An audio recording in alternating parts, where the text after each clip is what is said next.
Ready the vision mixers, sound mixers, cameramen, directors. Ready all those who have made this possible. Ready our friends, you citizens of London. Wish us Godspeed. Over to Guildhall. Good luck all. Here we go. Take it, Master Control. September the 22nd, 1955. The UK had a new television channel. As well as entertainment, drama and news, it pioneered commercial television, bringing adverts to the small screen for the first time. Something very important, that you're doing your gums and toughening them to resist infection.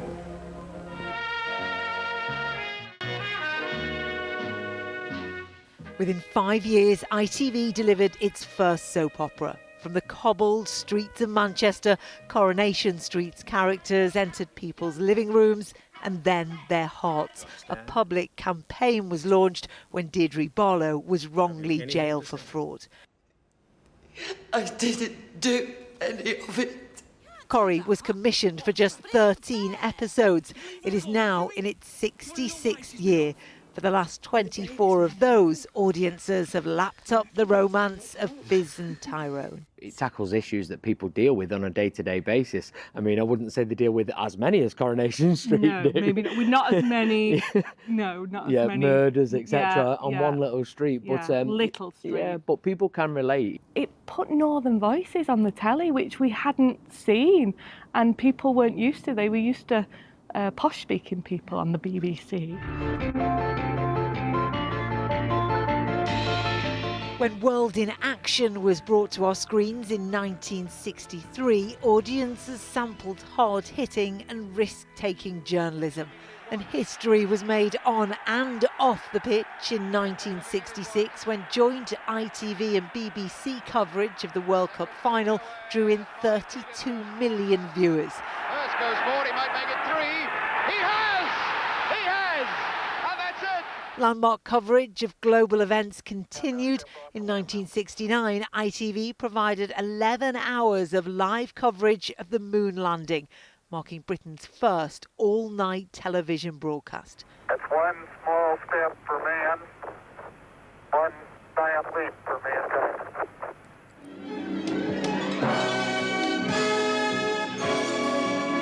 But the channel always returned to what audiences loved. And in the 70s and 80s, ITV became the go-to place for Saturday night entertainment. Thank you, and welcome to You Bet. Welcome to another Stars in Their Eyes. Well, it's nice to see you, And welcome to a brand new series of Blind Date. And then attention turned to a new daytime audience, with ITV launching one of its longest-running shows.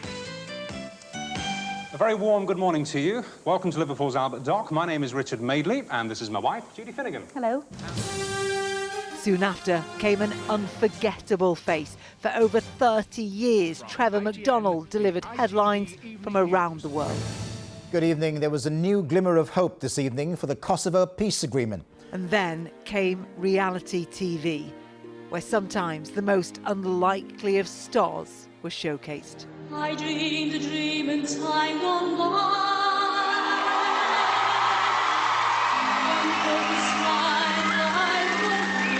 You didn't expect that, did you? Did you? No.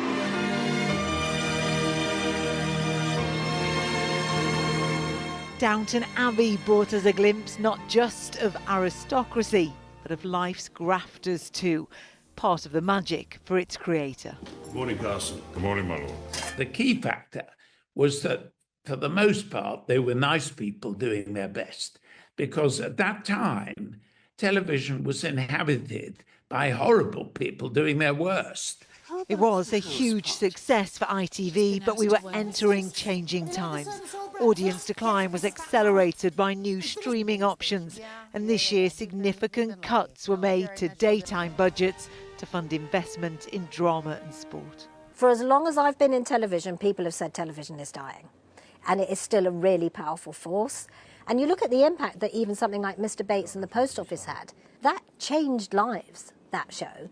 And again, it's only the big mainstream channels that can do that. And the power of television was demonstrated through Mr Bates v the Post Office, where a decades-old injustice was brought to the forefront of people's minds. You'll have to come back tomorrow. Right. What started as a network of regional franchises has, over 7 decades, undoubtedly brought a collective experience.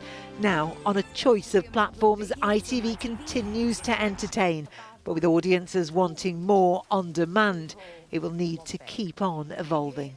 Rachel Townsend, ITV News.